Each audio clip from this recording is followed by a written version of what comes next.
La Lune.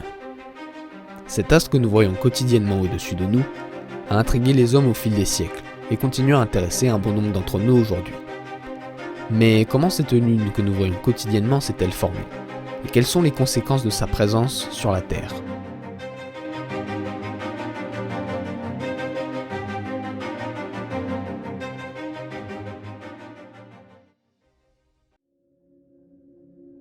La Lune est un satellite de la Terre, se situant à 384 400 km de celle-ci et dont la superficie fait 38 millions de km².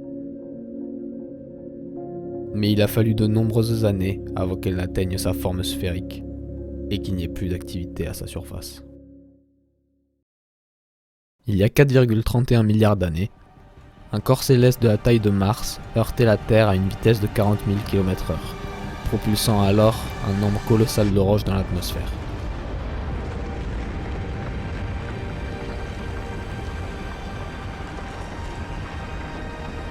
Sous l'effet de la gravitation, ces mêmes morceaux se sont assemblés jusqu'à former un nouvel objet céleste que nous connaissons bien aujourd'hui, la Lune.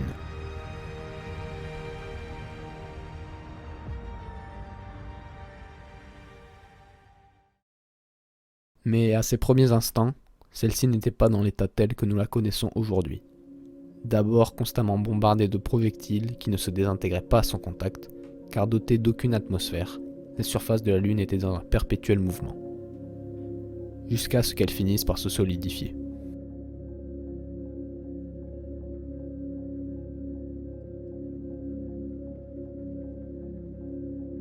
Même après sa solidification, la Lune a continué à être percutée par de nombreuses roches, formant des cratères à sa surface. Et une Lune, telle que nous la connaissons aujourd'hui. Elle brille, réfléchissant la lumière du Soleil.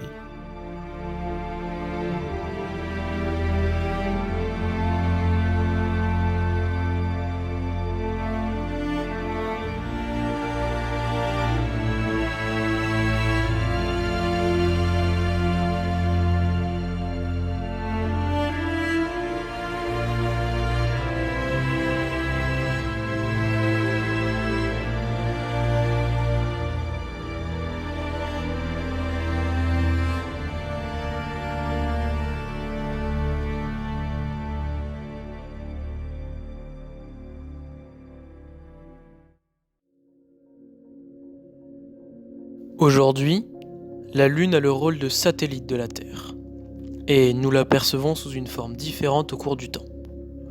En réalité, cet effet est dû au mouvement de celle-ci autour de la Terre, illuminée sous plusieurs angles par le Soleil.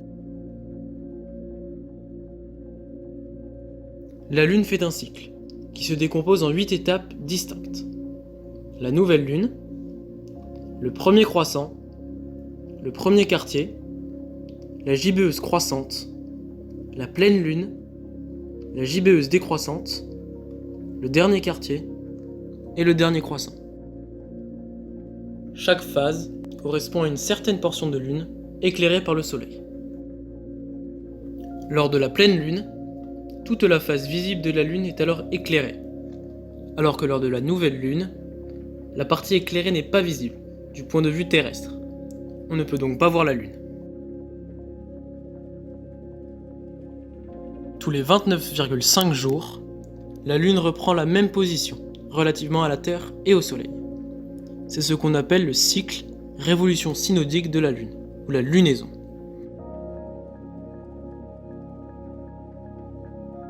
Une à 2 fois par an se produit le phénomène d'éclipse lunaire. Une éclipse lunaire, ou éclipse de Lune, est une éclipse se produisant à chaque fois que la Lune se trouve dans l'ombre de la Terre. D'un point de vue lunaire, il s'agit d'une occultation du Soleil par la Terre. Ce phénomène se produit lorsque la Lune est éclairée et que la Terre, la Lune et le Soleil sont alignés ou presque.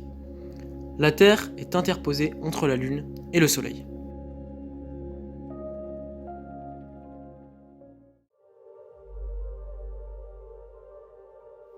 Il y a 3 types d'éclipses. Lorsqu'elle entre dans la pénombre de la Terre, l'éclipse est dite par la pénombre. Si elle n'est pas complètement immergée dans l'ombre de la Terre, elle est dite partielle. Une éclipse est totale, lorsque la Lune disparaît entièrement dans l'ombre de la Terre.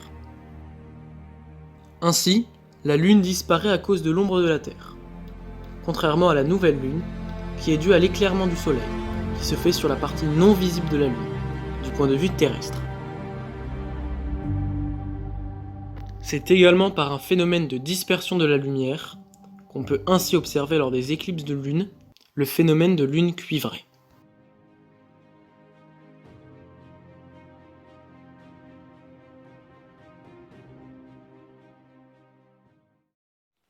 Bien que nous ayons l'impression que la Lune ne soit qu'un simple objet céleste en orbite autour de la Terre, celle-ci présente certaines caractéristiques intéressantes et a un impact sur notre planète. Elle fait le tour de la Terre en 29,5 jours, mais elle tourne également sur elle-même, effectuant une rotation complète en 27,3 jours. Alors, théoriquement, l'hémisphère lunaire visible depuis la Terre devrait être constamment en changement. Mais pourtant, nous ne voyons qu'une seule face de la Lune. Nous appelons cette rotation synchrone. Cette rotation synchrone est le fruit des frottements entraînés par les marées de la Terre sur la Lune. De cette façon, les frottements ralentissent sa vitesse de rotation sur elle-même jusqu'à ce qu'elle s'harmonise avec celle de la Terre. Ainsi, la Lune attire l'eau lorsqu'elle passe proche de la Terre et provoque une montée des eaux, mais aussi des croûtes terrestres, comme il est possible de le voir au Mont Saint-Michel, et ralentit donc considérablement sa vitesse de rotation. De temps en temps, il est possible d'observer des phénomènes de marée accentués. Ce phénomène se passe lors de la pleine et de la nouvelle Lune, où la Lune, la Terre et le Soleil sont approximativement dans le même axe. L'influence des corps célestes s'additionne et provoque donc des marées plus fortes.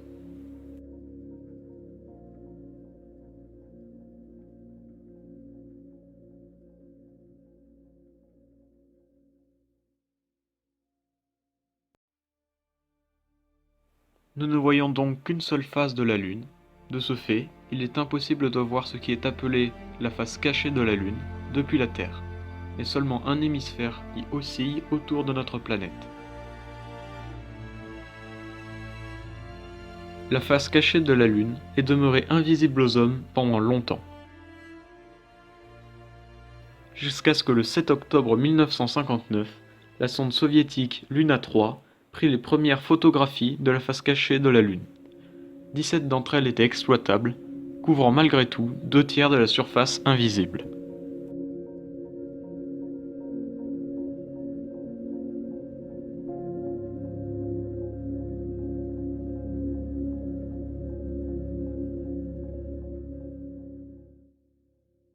Depuis l'apparition de la vie humaine sur Terre, la Lune est présente quotidiennement avec nous. Seul satellite naturel de la Terre, et ce depuis sa création, elle a un impact sur notre quotidien, guidant notre rythme de vie avec le Soleil.